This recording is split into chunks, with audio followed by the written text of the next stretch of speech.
I swear, if that smug witch Karen clucked at my coop one more time, I was going to lose it. She reported my chickens for emitting unregulated poultry sounds. What even is that? Ever been harassed so relentlessly that you turned your pets into a legal loophole? Hey, I'm Jake, ex-paramedic turned rural homeowner.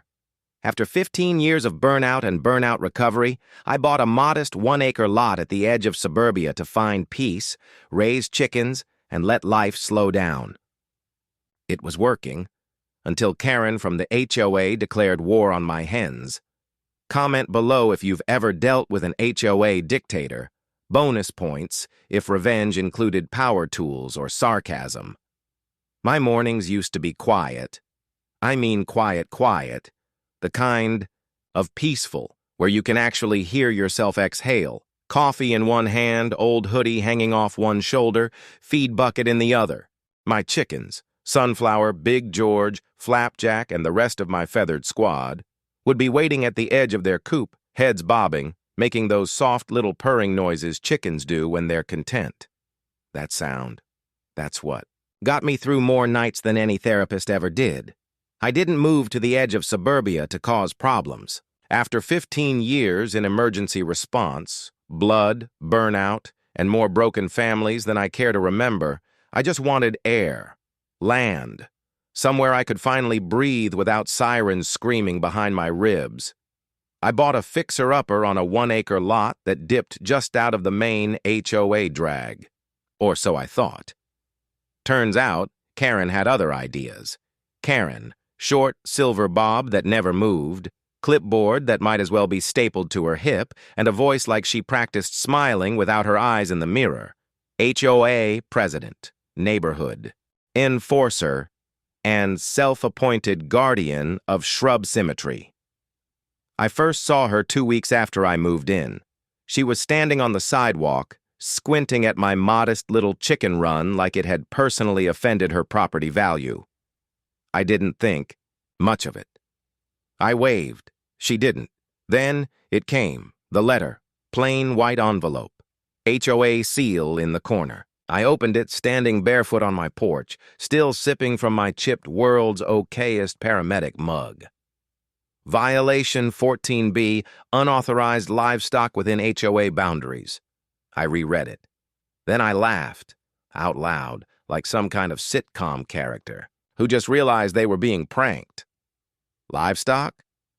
Livestock? Sunflower, the chicken who literally jumped into my lap when I had panic attacks, was livestock now? Big George, who once sat next to me through a thunderstorm like a little fluffy therapist? I assumed it was a mistake, a clerical error. Surely someone couldn't seriously consider 5 hens in a small enclosed coop to be a violation of anything but boredom. That assumption died exactly 3 mornings later. Ding dong. It was 7:13 a.m. I hadn't even fed the girls yet. I opened the door in my flannel pajama pants and an old emergency services t-shirt. Karen stood there pristine as ever, arms crossed, clipboard ready for battle. Without even saying hello, she motioned vaguely toward the coop behind me and said, "Those things need to be removed by Friday." I blinked. "Sorry, what things?" She tilted her head like I was a child who needed correction. "The chickens. They're not allowed under covenant regulations. You're in direct violation of Article 7, subsection B." I stayed polite. I really did. I told her I'd reviewed the bylaws before buying, and my understanding was that small pets, yes, pets, were allowed, as long as they didn't cause noise or sanitation issues. I even offered to show her the coop specs. It was professionally built, tucked into a corner, and quieter than a squirrel on Xanax. She just sniffed. "It's not a matter of volume. It's the principle. These are livestock, and this is a residential neighborhood. Now, I get rules. I lived by them for years. But this wasn't about safety or order. It was about power, control. The kind of HOA theater where the bylaws are less about the community and more about personal vendettas. I asked her if anyone had actually complained. She said, "That's not relevant." So, No one had. She turned to leave, but stopped halfway down. My steps. "Look," she said, half turning her body like she was trying to be diplomatic but couldn't quite lower herself that far. "I'm sure you're a nice man, but this isn't a farm. It's a neighborhood. People moved here for peace and order, not poultry." That word, poultry. She said it like it was radioactive. Then she looked at Sunflower, who was perched quietly on the coop rail doing literally nothing, and said under her breath, "They're a nuisance." That one hit. I don't know what it was about that word, nuisance, but it curled in my gut like a match sparking dry leaves. I didn't shout, didn't argue. I just stepped out and held the screen door open behind me. "Karen," I said calmly, "you've made your position clear. You're now trespassing." She huffed and walked off. I watched her go, then looked back at my flock. They blinked at me, heads tilting like, what was her problem? I didn't say anything. I just sat on the porch, the morning sun creeping over, the pines, and let the silence settle around me again. Except now, it was different. The kind of quiet you get before a storm, not peaceful, but charged. If Karen wanted to quote rules, I'd quote back. If she wanted to escalate, I'd rise to meet her. But one thing was absolutely undeniably clear. She had no idea who she was dealing with. This wasn't just about chickens. This was about healing, about dignity, about not letting yet another petty authority figure try to control my life with red tape and recycled aggression. And the best part? Karen thought she was fighting chickens. She didn't know yet. She was actually picking a fight with me. The next morning, I did what I always did. Fed the girls, checked the coop, and sipped my coffee while Sunflower nuzzled my wrist like a feathery therapy dog with wings. The air was calm. Too calm. That's how I knew Karen was plotting. Sure, enough. By noon, I got another envelope taped aggressively to my door. This one wasn't folded neatly. It looked like it had been shoved against the wood with actual malice. Inside was a second violation, this time dressed up in bold font and corporate legalese. "This is your second notice of violation. Pursuant to HOA guidelines, failure to comply with livestock removal may result in fines of $150 per week, effective immediately." Oh, she was escalating. I did what any former paramedic turned hen dad would do. I scanned every line, highlighted every loophole, and opened my laptop with a grin. The appeal I sent was longer than her haircut maintenance guide. I attached coop blueprints, decibel readings from my phone's noise meter, spoiler, the chickens clocked in quieter than a dishwasher, photos showing zero mess or runoff, and actual citations from the HOA rulebook. I quoted Section 5, Subclause E, about pet animals maintained in humane and sanitary conditions. And yes, I bolded that part. The response? Silence. Then, 3 days later, another fine notice. Same language, same 150. No acknowledgement of my appeal. I had officially entered the HOA twilight zone, where logic doesn't matter and Karen makes the rules up as she goes. So I fought back, with sarcasm. I went to the shed, pulled out a nearby old plank of cedar, sanded it down, and painted it with bold white letters. Noise levels lower than Karen's blender. I drilled it right into the coop's front fence. Not too big, just tasteful enough to make a point. The girls clucked approvingly while I hammered it in, except for Flapjack, who just tried to eat the paint. My neighbor Phil from across the street saw it, chuckled, and shouted, "That's gold, man!" Karen didn't think so. The next morning, I stepped out to find the sign gone. Not broken. Gone. The screws were still in the fence. The chicken feed bucket, usually hung on the inner wall, was overturned and dumped across my gravel driveway like someone had performed a passive-aggressive poultry exorcism. That wasn't just HOA overreach. That was trespassing. Sabotage. Personal. I crouched next to the spilled feed, crushed pellets between my fingers like I was Batman inspecting a crime scene. The chickens pecked around nervously. Big George let out a low, annoyed coo, his version of swearing. I looked over at Karen's house. Curtains shifted. No one appeared. I didn't need to see her face to know.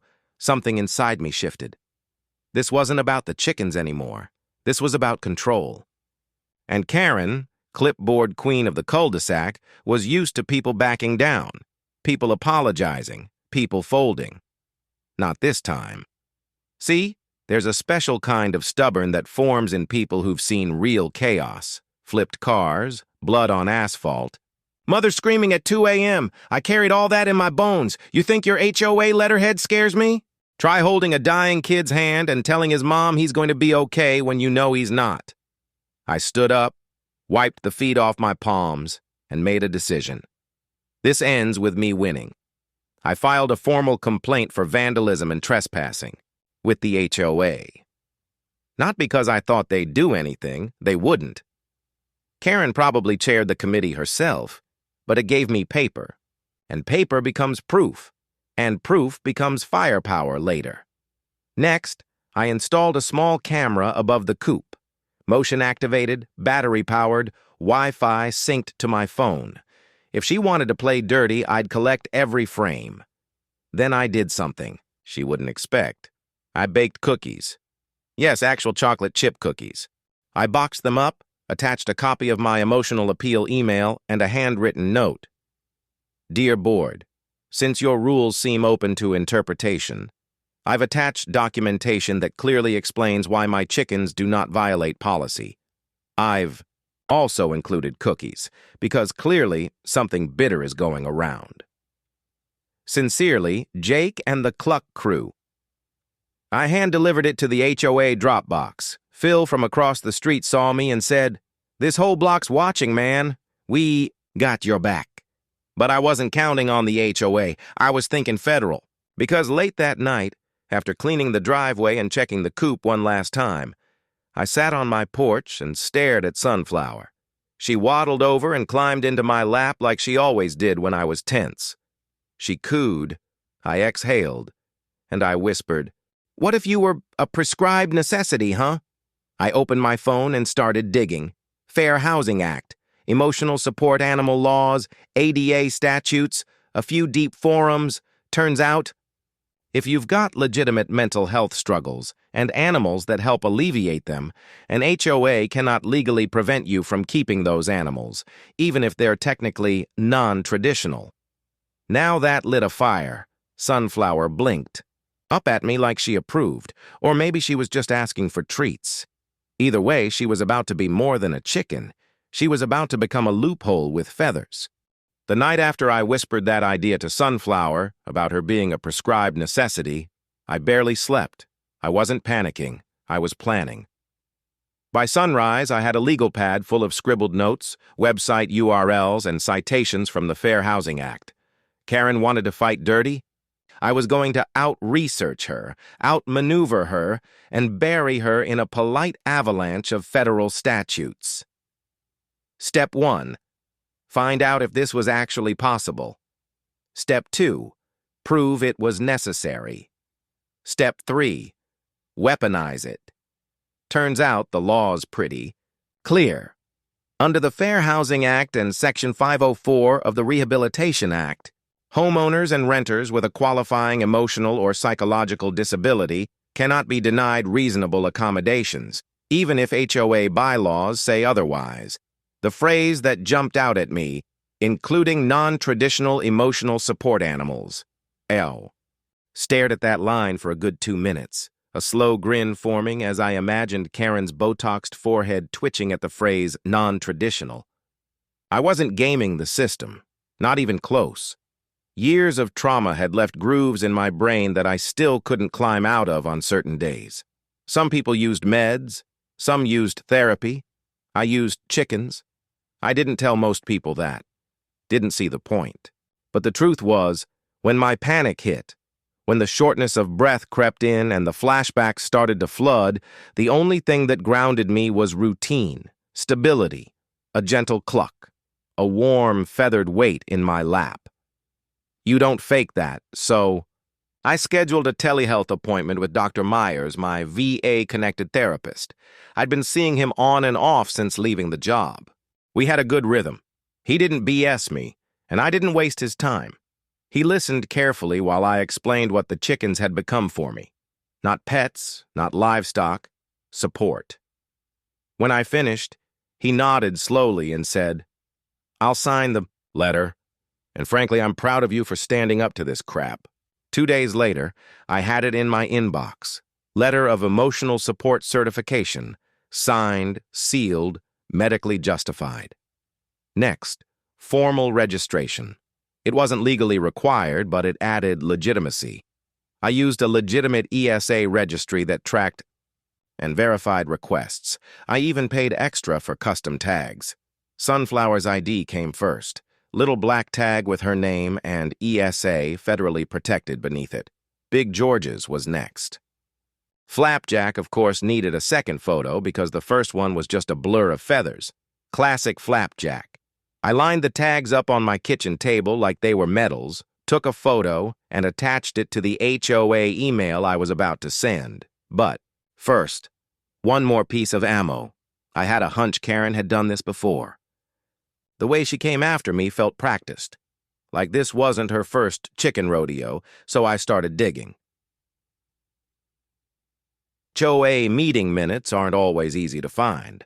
Ours were buried in a dusty corner of the neighborhood website, locked behind 6 drop-down, menace and a PDF graveyard. But I've combed through worse.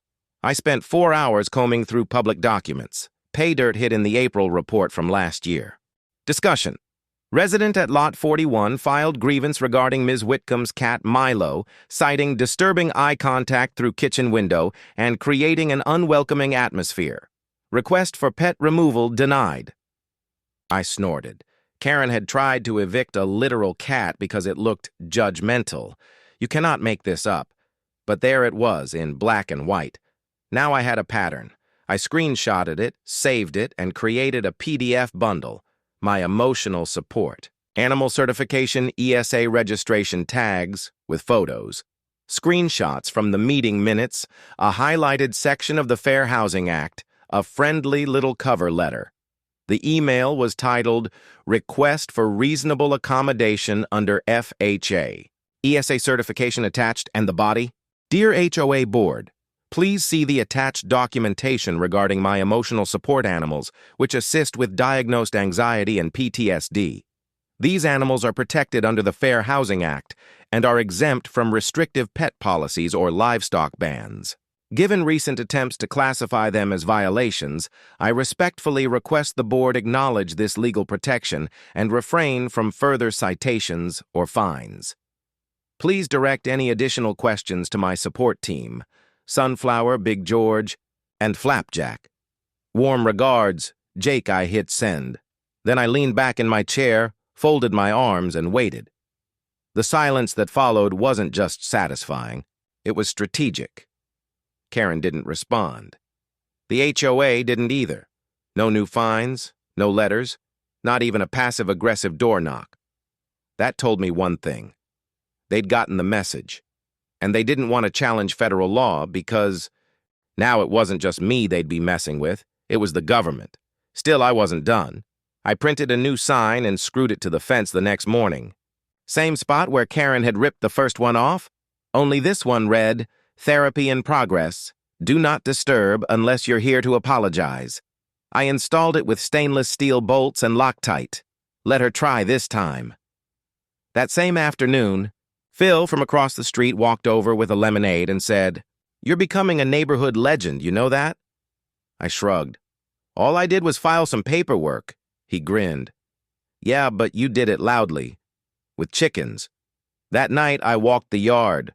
Coop was locked up tight. Motion camera, still working. Chickens asleep in their straw nests, warm under the red heat lamp. And me? I was calm. For the first time in weeks, truly calm. Not because the war was over, but because I finally had the upper hand. Karen might have started this as a game of fines and fear, but now Now she was up against someone who knew the system, respected the law, and wasn't afraid to use both like a hammer. By the end of the week, I wasn't just a local curiosity anymore. I was trending. After Channel 6 aired the story, someone clipped the interview and posted it on TikTok. Within 24 hours, it hit 1.2 million views. By the end of the week, 5 million. And just like that, I became the chicken guy. Commenters came in fast.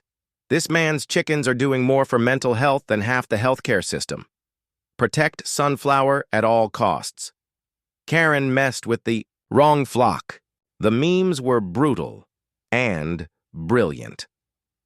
One showed Sunflower photoshopped into a superhero cape. Another had Big George edited onto a courtroom bench with the caption, "Order in the coop." I laughed, but the real storm hadn't even started. Yet, a few nights later, a local podcast called Suburban Showdown asked if I'd be willing to speak about HOA overreach. I agreed, and I didn't hold back. I laid it all out. The harassment, the fines, the vandalized sign, the camera footage, the legal loopholes, the emotional toll. What I didn't expect was the ripple effect. The next morning, my inbox was full of emails from across the country, people who'd lost their gardens, their wind chimes, their dogs, their dignity to power-tripping HOAs. "You gave us a voice. We thought we were alone. Tell Sunflower she's our queen now." I printed those emails, dozens of them. I brought them to the next HOA meeting in a binder labeled Community Response, National Impact. And that meeting, that was it. The room was packed again. Standing room only this time. Karen sat at the head table, clearly rattled. Her hair was flatter, her usual smug expression, missing in action. The first 30 minutes were a blur of complaints from neighbors about the gate. Flooding, noise complaints, actual neighborhood issues Karen had ignored for years. Then someone stood up, an older woman with a calm voice but eyes like steel, and said, "I motion to remove Karen Whitcomb from her role as HOA president and revoke her board position for misconduct, harassment, and inappropriate use of authority." Karen stood up so fast her chair nearly tipped. "This is ridiculous," she barked. "I've served this community for over 10 years. I've kept this neighborhood clean, safe, and orderly. I've followed the bylaws." Someone from the back yelled, "Yeah, except the ones you broke with your koi pond." The room snapped. People laughed, applauded. Karen flushed red, tried to regain control, but it was gone. I didn't say a word. I just opened my binder and gently slid it onto the presentation table. Right on top was a printout of the ADA clause protecting ESAs. Then I sat back down. No dramatics, no speech. The vote was called. Hands went up, one by one, until it wasn't even close. Karen was out. Just like that. She didn't cry. Karen wouldn't allow herself that weakness. But her lips tightened, and she stood there, frozen. Like her world had been flipped inside out, and it had, because for the first time, the HOA she built rejected her. The following Monday, I got a letter. Not a fine, not a threat, an official apology. "We, the HOA Board of Evergreen Creek, formally acknowledge our failure to appropriately handle the situation involving your emotional support.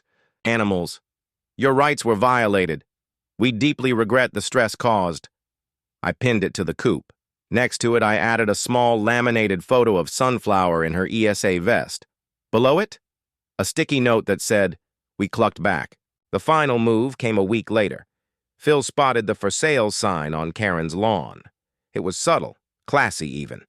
But there it was. Red, white, and absolute surrender. No announcement, no goodbye emails. Just a silent retreat. I watched her pack the moving truck from my porch. She loaded the last of her perfectly labeled boxes into the back seat of a black SUV. Her koi fountain had already been disassembled. She walked down the driveway alone. As she passed the coop, she didn't look left or right, just forward. Stiff posture, Tight lips. I raised my coffee cup. "Good luck, Karen," I said gently. She didn't respond, but Sunflower clucked, a single, sharp, smug little cluck. I swear it sounded like, "Bye, Felicia," Big George fluffed up, and strutted along the fence like a bouncer escorting her off the property line. Phil, leaning over his fence, muttered, "That chicken's got more swagger than half this neighborhood." He wasn't wrong. That night I sat on the porch as the sun dipped low and the cicadas hummed through the trees. I had peace again, but it was different now. Not just a quiet street, but a neighborhood awake. People talking, connecting, standing, up for each other. Karen had tried to turn us against each other, and instead, she'd united us, all thanks to a few chickens and one very patient push for the truth. If silence is a weapon, Karen had been sharpening hers for a week straight. No knocks, no letters, no clipboard patrols, nothing. After I dropped that ESA certification bomb and posted my therapy in progress sign, it was like the air itself had frozen around her house. But the stillness didn't last, because on the 8th day at exactly 6:42 a.m., every resident in our HOA received an email with the subject line, "Important community notice, abuse of emotional support privileges." Opened it. I expected passive aggression. I got full-blown coded warfare. "Dear residents, it has come to the attention of the HOA board that a troubling misuse of the emotional support animal exception clause may be occurring in our community. While we support all residents with legitimate health needs, it's vital that we protect the integrity of our shared neighborhood standards." She didn't name me, couldn't legally, but she didn't have to. The whole block knew who the livestock loophole abuser was. That email was Karen's shot across the bow, a threat wrapped in legal vagueness, but it backfired in a way she never saw coming. It started with cookies, a knock on my door that evening, small box in hand, and a woman I barely knew smiling nervously on my porch. "We're at lot 23, she said.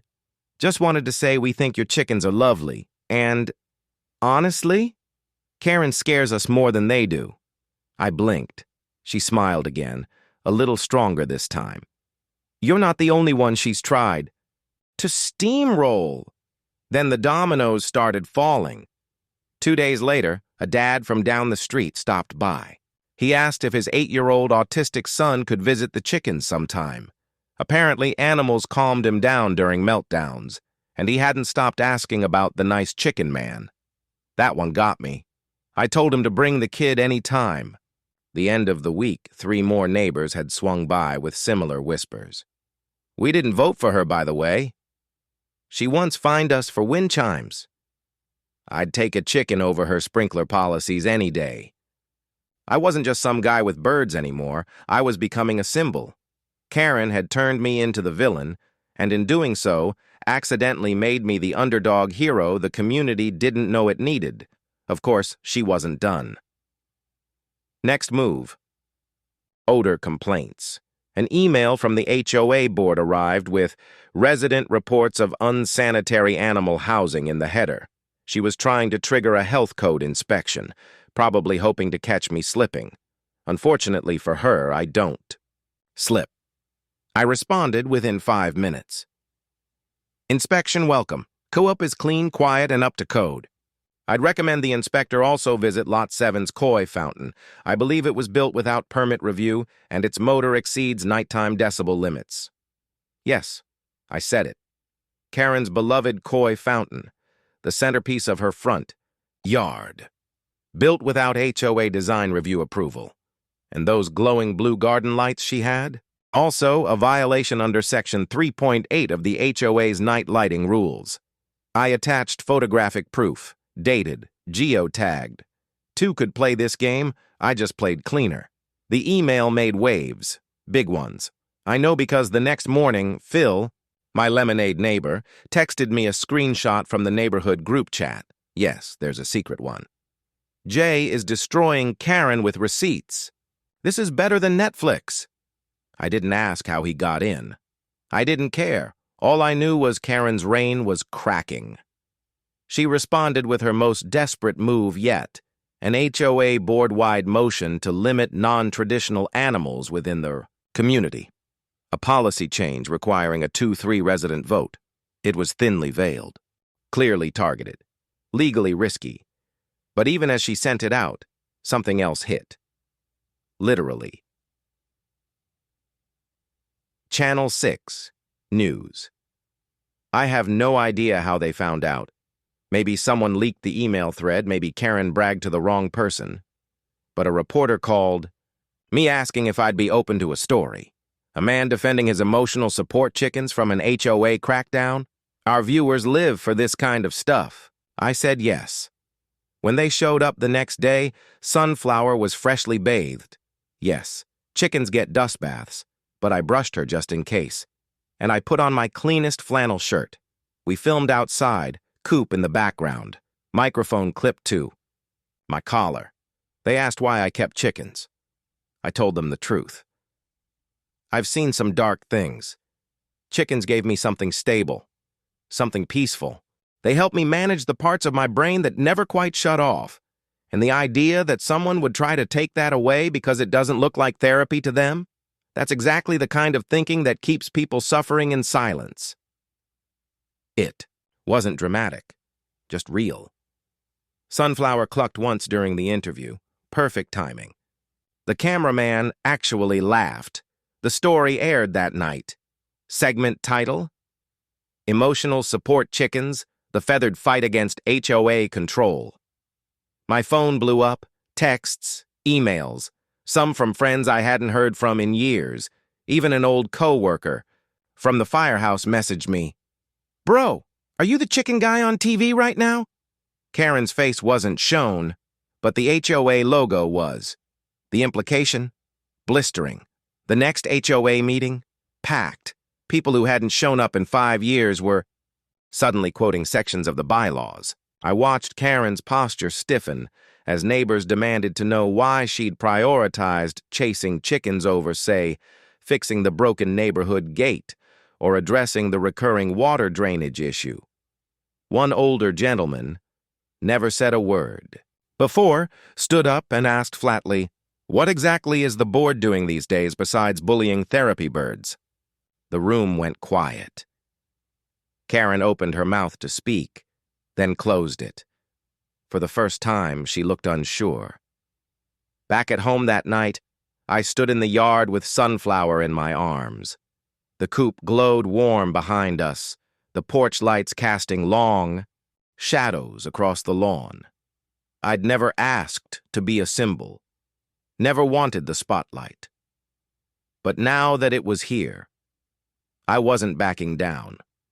Karen came at me with rules and fines. I countered with laws and truth. She tried to isolate me, and somehow that made the whole neighborhood come together. Now, the mornings are quieter than ever, not just in sound but in spirit. No more knocks, no more notices, no Karen, just me, a porch swing, a fresh cup of coffee, and the steady rustle of feathers as my girls start their day. Sunflower still struts around like she owns the block. Big George has mellowed into a wise old fluff ball who guards the coop like it's sacred ground. Flapjack still tries to peck at my shoelaces like it's a personal mission. The coop's been freshly painted. The sign out front still reads, "Therapy. In progress. Do not disturb unless you're here to apologize." Nobody disturbs us anymore, not out of fear, out of respect. Looking back, it's almost funny how it all started. One woman's obsession with control, one violation letter, one smug morning doorbell. She thought she could scare me into silence, that I'd pack up and fold like so many others had before. But some people don't fold. Some of us have already seen worse. That's the thing about trauma. It breaks you open, but if you're lucky, you rebuild sharper, stronger, more aware of what matters. And what mattered to me? Peace, dignity, and a backyard full of healing clucks. People like Karen aren't really about rules. They use rules the way bullies use playgrounds, as territory, as justification, as camouflage. But rules, when used right, are shields, protection. A line in the sand that says, "You can't take this from me. I didn't beat her with noise. I didn't fight dirty. I didn't shout or storm her lawn. I fought her with patience, with facts, with forms." There's a strange poetry in all of it. I moved here to escape the chaos of emergency sirens and unending trauma cycles. I came for silence and ended up starting a war. But what I gained was a community. Phil now helps me run an informal chicken chill hour every Sunday for local kids and stressed out adults. Turns out, Sunflower is a better therapist than most humans I know. Neighbors who barely made eye contact before now wave from across the street. The HOA, under new leadership, rewrote several outdated clauses. They're even hosting a therapy pet appreciation picnic next month. I'll be there. So will the flock and Karen. She's a footnote, a cautionary tale, a chapter closed. What this whole fight taught me, really taught me, is simple. Healing isn't always quiet. Sometimes it clucks, sometimes it has feathers, dirt on its beak, and zero tolerance for nonsense. And when someone tries to take that away from you, your peace, your process, your right to breathe, you don't scream, you document, you file, you persist, you fight not with fists, but with forms. CTA. If this story hit you hard, hit like, share it, and comment your wildest HOA story, because truth deserves a voice. And sometimes, truth comes with feathers.